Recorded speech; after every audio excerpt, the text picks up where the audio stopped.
All right, folks, this is the new Nexus listing contract. Again, this is not in .loop. They are trying to formulate this and get this in there. It is not in zip forms either. I did post a link to it in the Facebook group.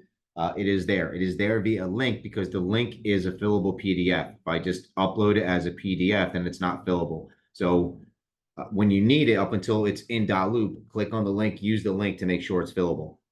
All right, so I'm going to touch on the new parts of this to explain the new parts of this and a couple things that have been there as well. So listing contract, you guys are familiar with this. If you're brand new to this, there is another video in here going over the listing contract. But one of the things that's new here is where it talks about exclusive agent or non-exclusive agent. Guys, we're always exclusive agent. Do not check off non-exclusive agent to sell the property. I know there's open listings down the shore with rentals and things like that, and Nexus does have Ocean County in it. So for our purposes, please make sure you're always checking off exclusive agent to list the property. So you have the list price in here. You also have a rental amount. It is a lease. This is the end date. So whatever the term is of the listing contract, the end date will go in here. I'm sorry, term. The agreement shall commence on what the specific date is, and it shall expire on midnight on. Not really sure why they're doubling up, but whatever, that's not me to decide. So there's your term. Submission, okay, multiple listing service or other database. Submission, broker will electronically import or deliver this agreement and the MLS property profile form to Bright MLS, and or if you're putting into another MLS. We're a member of, I don't know, 6 MLSs right now.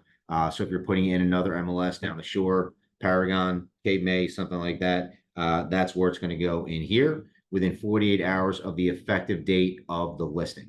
Okay. Going into here, that it's also all changes of the status to this agreement, including reporting of under contract, pending contract, settled, including the sale price, withdrawn or temporarily withdrawn, have to be done within 2 business days as well.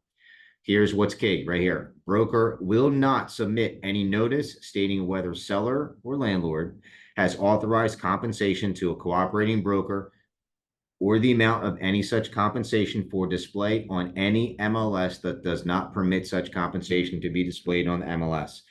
All offers of compensation will not be in the MLS. Nothing will be in the MLS. Nothing will be in showing time. Period. Not going to happen. It's coming away. I think Bright is taking the option away on the 14th, August 14th. Moving on down, commission on sale or lease of the property. There are a lot of similarities here to the other one. A couple other things I want to be pointing out as far as the commission. So seller and landlord agree to pay a broker a commission of, right here. This is whatever the commission is that you negotiate with your client to pay. If it's an exclusive agreement, which this is going to be. Okay, so please make sure you understand this is the full commission that you're going to take, that you're charging, that you and your seller have agreed upon. The commission shall be payable at final settlement. All right, if the property is, this is a key thing here as far as if your property is rented. If the property is rented, seller and landlord agree to pay broker a commission of X% and or whatever the fee is. If it's a full month rent, you can put it there, and a commission of X on each renewal of the lease. So if you don't put anything in on a renewal, then when the lease comes up for renewal, you don't get paid anything. Okay. So if the property is rented, so if the property is being sold, your commission or fee goes here. If it's being rented, your commission or fee goes here. So you understand that. And this is for renewal. Lastly, down here, this is incredibly important. I've run into this before that has not been in favor of the agent. If during such tenancy, the tenant at any time purchases the property, a commission of X% shall be paid to broker.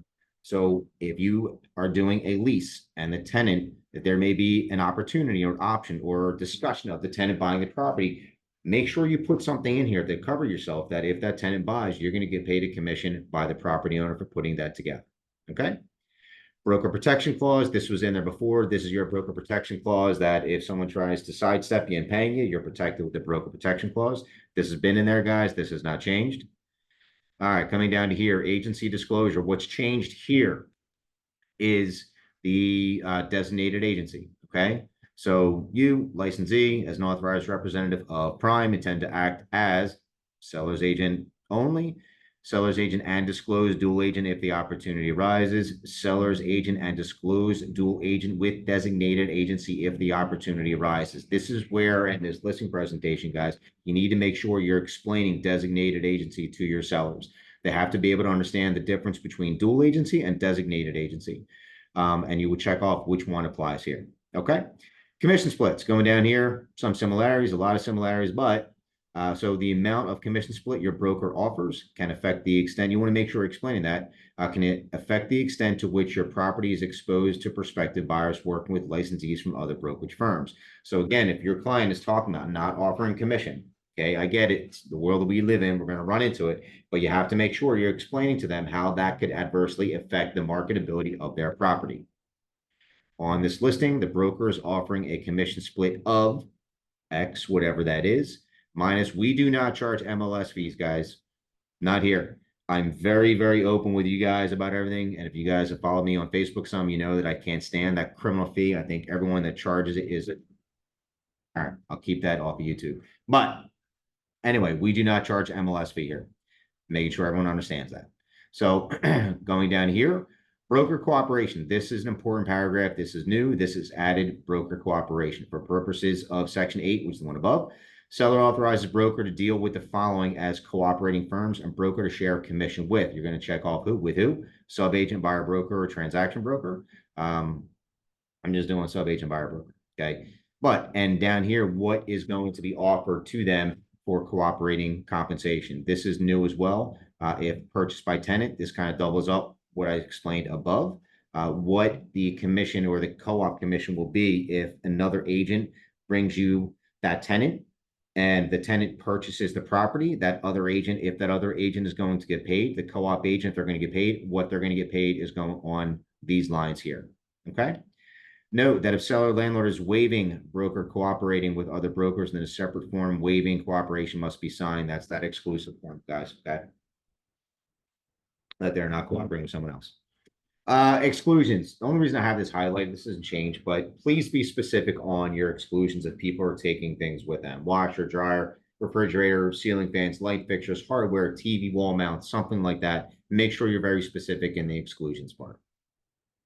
Seller property disclosure. This is new because it is now required. Again, as of August 1st, seller property disclosure form is required on every listing, on every property. Seller agrees to provide to broker. Sorry about the sirens, if you can hear them. Seller agrees to provide to broker signed property condition disclosure statement filled out by the seller that will be provided to potential buyers. Seller agrees to disclose to broker all material information concerning the physical condition of the property, not otherwise disclosed in the statement.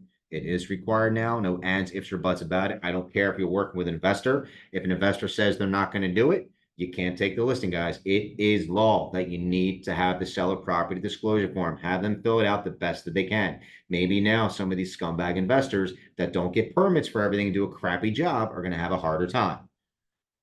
Get it filled out. Additional sales and terms, same. Lockbox authorization, the same. Most of this all the same. Again, explain to them this is a legal binding contract.